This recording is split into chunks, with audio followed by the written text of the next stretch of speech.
Hi everyone, this is Cherry Enchantress, and this is your daily dust for Saturday, September 16th if you're watching in real time, but it can also be for whenever you stumble upon it. It's also a timeless reading. And just let the law of attraction, I was about to say law of nature, but same, law of attraction guide you to this image, this message, this video. When you see it, you feel it, you want to read it, you want to look at it, you want to listen to it. But if you are like many of my sparkles of light and you follow me every day, then thank you for being here again today. And today we're using the Viking Oracle Wisdom of the Ancient Norse by Stacy DeMarco, another favorite author. The artwork is by Jimmy Manton, one of my favorite artists as well. And this is a requested deck. And so we're going to just dive into Norse mythology just a little bit today and for maybe the next few days upcoming as well. All right, Viking Oracle. Let's see what we have for you.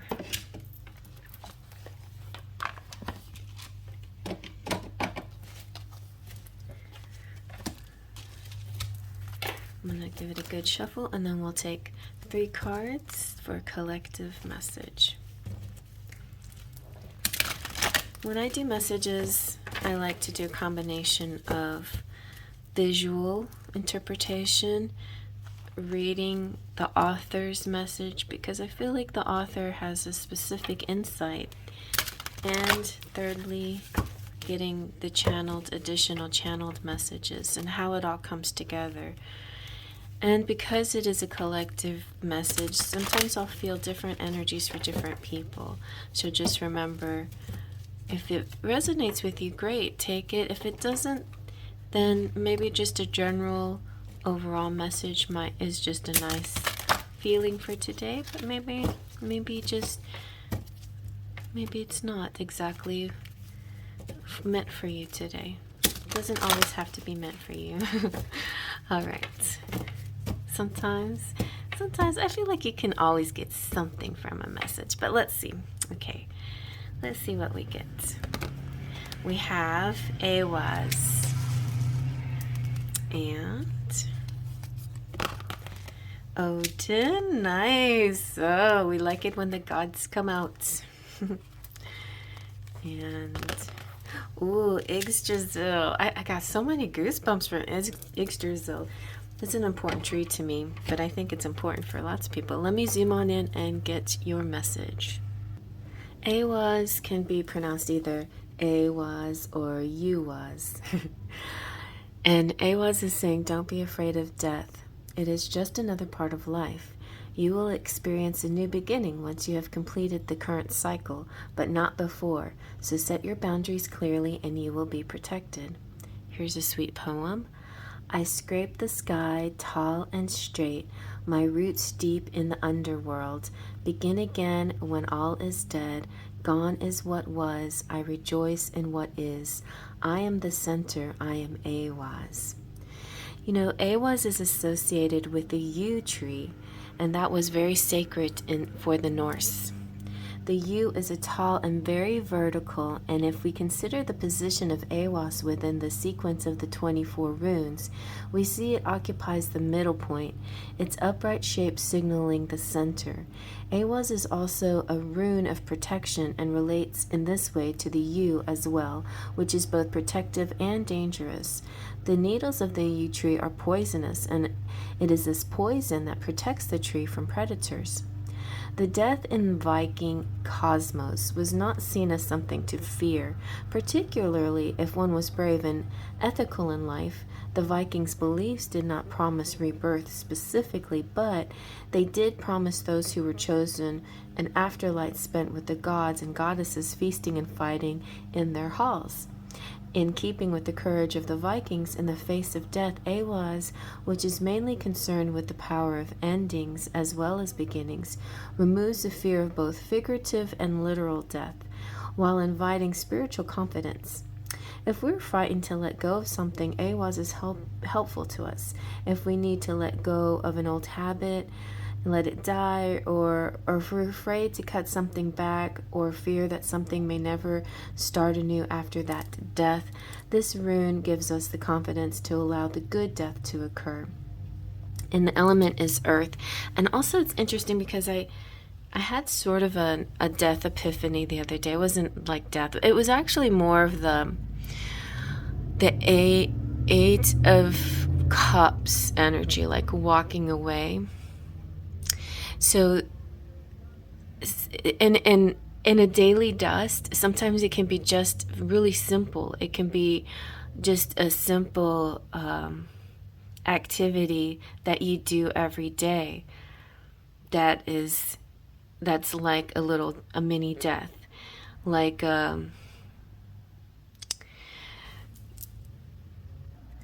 some things, like, I know it seems silly, but making the bed, it's like a transformation. Every morning it's a transformation. It goes from rumpled up to smoothed out. Taking out the trash, it's something that built up and piled up and you had to throw it away. Things like that. I mean, we take for granted our little small deaths every day, the things that we do just every day to clear the area, clear things. Mostly have to do with cleaning, but sometimes it can be physical health too, brushing your hair and brushing your teeth and taking showers and changing clothes, and all of those little things, is part of these routines. I think it's appropriate to make note of that in this Virgo new moon season, and see the power behind those activities that we do, that we just don't even pay attention to really, but the power in the cleansing of all these small little routines are actually very powerful. So if you think of that in a small way, think of how it can help you in a big way as well. So Awas here represents the yew tree. Let me see now. I have another set of runes, and I'm going to give you that interpretation as well. So the interpretation is basically the same, and it's the yew tree is associated with travel to the underworld, and its birth and death and the realms of transformation and change. And Awas indicates someone or something that is reliable and urges a strong facilitator to encourage sometimes difficult changes. So there will be a change, and I feel like it will be something that won't be too hard, very much like Cinderella's change when she gets her ball dress from the fairy, or the beast's change when he turns from beast into man after he finds love. These are the kinds of things that propel us into that next energy. So let's see what Odin has to say for us. Odin is saying, seek guidance to resolve an issue. Gather knowledge from a variety of sources. Respect experience. It takes time to develop wisdom and knowledge. Be patient. Spread the runes to receive more knowledge. I have some runes here. Maybe I should pull one. The All-Father, he hangs from the great tree, pierced between life and death, waiting upon the weird to reveal itself. Patiently, wise sacrifice serves us, honors him. I'm feeling a sense of divine timing here. If you're willing to do the transformation and the change, the divine timing is at hand. It is near.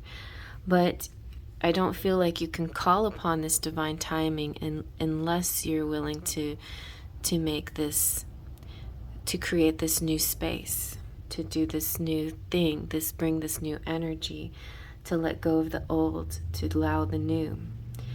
Odin, who is referred to as the All-Father because of his position as protector and leader of both gods and humans, was perhaps the most honored of all Norse gods. He was considered the wisest of all gods, and the most well-known of his children is the thunder god Thor. Odin is a key figure in the Viking mythos. He features in many wonderful stories, most of which have as their theme the pain of one must undergo to obtain wisdom. Odin is often depicted with only one eye, as he exchanged the other for a sip of the well of wisdom when he was on his way to the world tree Yggdrasil. And this single sip enabled him to see far, know much, and listen to all the stories of the world, which made him wise indeed. We tapped a little bit on wisdom too in Awaz. Like there's something, I feel like there is something that you're going to tap into, and it may also, you may also be drinking something or touching something physical that could guide you to your wisdom. So be open to that. This single sip, though, from the well of wisdom enabled him to see far, know much, and listen to all the stories of the world, which it made him very wise indeed. Odin had a subtle duality about him, though.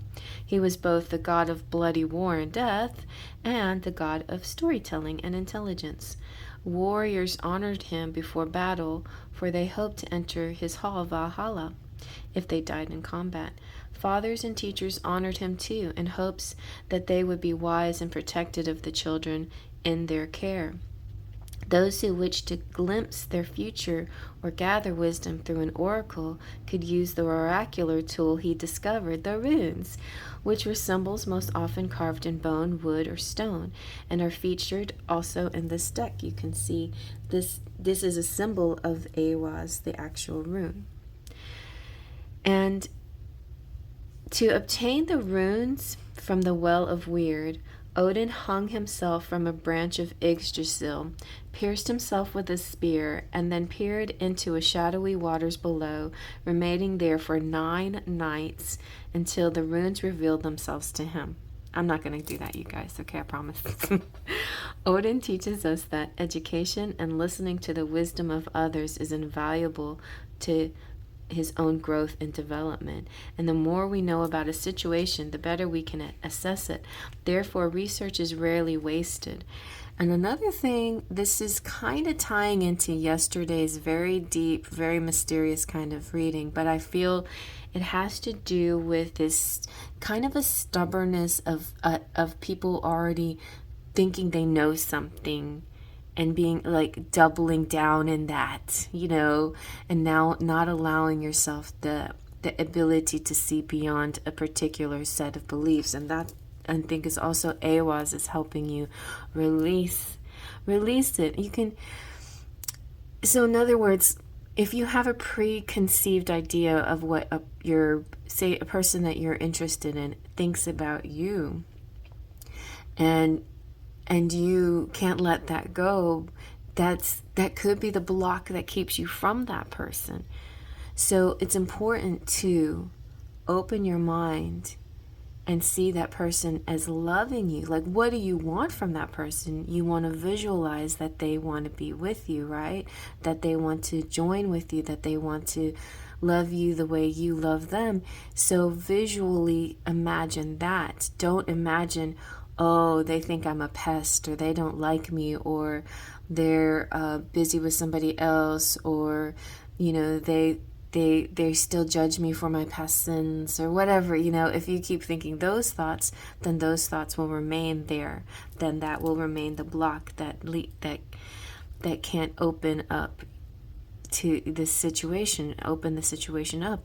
So the solution, the resolution has to be this letting go of those negative beliefs, seeing yourself as, and I do that to myself too. I was doing it just this morning.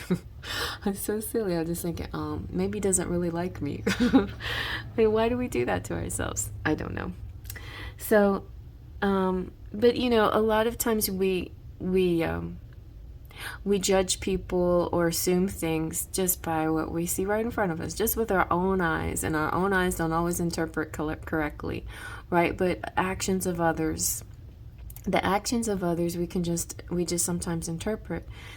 But how do we know everything that's going on? What if there's things that we don't see? What if there's things behind the scenes? What if the angels right this minute, right if the gods, the Norse gods right this minute are creating a miracle for you that you can't see? So be aware of that. That's my extra downloaded message there. So get back to Odin again. Doing your research is important, and not just, like, if you really want to know what's going on, like, dig a little bit deeper, but don't take everything on such surface value. Don't just fall, like, a headline is not the story. A book is not, the cover of the book is not the book, right? Even the thumbnail of a YouTube video is not just what you're going to get. You may get way more than you expected. Let your heart be your guide, right? Let your heart be your guide. So if you need guidance in any situation, turn to Odin, and he can guide you towards the answers that you need. All right. And Yggdrasil, I spent many a time in Yggdrasil by the great tree. In fact, someone I became close to, I had a funeral at Yggdrasil. That was a long time ago in another fantasy world. So Yggdrasil is the tree of life, basically. It's like any symbol that represents the tree of life. This one that I have on my wrist is the fairy Celtic tree of life. But tree of life is tree of life, and it represents all the worlds, and there's many layers and many worlds within the world. And it's place where you belong. You're a part of something bigger than you realize. You deserve a wonderful life. Your destiny is both fated and shaped by your will. Be present, be grounded. Also, you're looking at a tree, and a tree just looks like a tree. But what you don't realize is this tree is multidimensional. There's many worlds in one, and within this one energy, one tree. And speaking of trees, this tree is not just a tree, it's an energy. And that's funny. I was drawing trees last night, and I was going to continue to draw some more trees. And if you like trees, and if you like my drawings, look forward to another time-lapse video coming out soon. So the poem for Yggdrasil is, I am now, holding up, sending through, being with, sending forth, connecting or connected to everything. I am life. Yggdrasil, the tree of life, is the center of the cosmos. It grows in Asgard, the realm of the gods, and it's also known as Asker Yggdrasilis, which means the ash tree to which Odin's 8-legged horse, Sleipnir, is tied. A mighty ash, Yggdrasil, supports within its branches a root, the 9 worlds of the Norse cosmos. There, in the various realms, live all beings, including humans and gods. Yggdrasil grows up from the well of Weird, which is flowing and living force of destiny that nourishes both the world tree and the life itself. Another really beautiful, I don't know if you've seen this movie, but watch The Fountain. It's one of my favorite movies of all time. It's also kind of a twin flame movie as well. Romantic, and Hugh Jackman's in it, and Rachel, what's her last name? But two favorite actors in this, and it also has to do with the tree of life, and it has to do with the well of, never-ending life as well. Interesting. So Yggdrasil is representing that there's very many realms, right? And that the well of Weird is a living force of destiny that nourishes both the world of the tree and life itself. And the magic and the power that flows through the very heart of this tree travels along its roots and branches to each of the 9 worlds. Yggdrasil itself is the home to the 3 Norns, who carved the fate of all upon the tree, as well as to creatures like dragons, message-carrying squirrels, and a great eagle. Oh my gosh, my cat caught a squirrel yesterday, but I helped to set him free. Please, squirrel, I hope you survive. Yggdrasil is referred to in many poems as Edis, one of the lovelier stanzas which comes from Volupsa, the seeress's prophecy in the Codex Regius. It reads like this. I know that an ash tree stands called Yggdrasil, a high tree soaked with shining loam. From there comes the dews which fall in the valley evergreen. It stands over the well of fate. While we're not really expected to believe that there is a literal tree at the heart of the Norse cosmos, this beautiful mythos invites us to view the action of the universe in a way that offers insights into our own lives. Yggdrasil is both central and grounded. It is the symbol of the present, the now, yet it upholds realms and concepts that flow and change. Ancient Yggdrasil is strong and reliable, and it has its own wisdom, as do most venerable trees in the modern world. And also, I feel like it's important to go hug a tree, but ask for its permission first. If you have a special tree in your yard or someplace, some park or somewhere nearby that's just calling you, connect with it psychically and see what happens. Talk to it through your mind.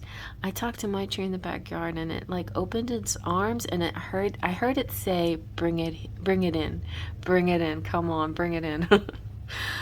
Oh my gosh, and the Ents, they're trees in The Lord of the Rings. Maybe a little dive into tree lore through all mythology would be kind of interesting too, place to go. Let me just pull a rune, one other rune, and see what Odin wants you to know. Okay.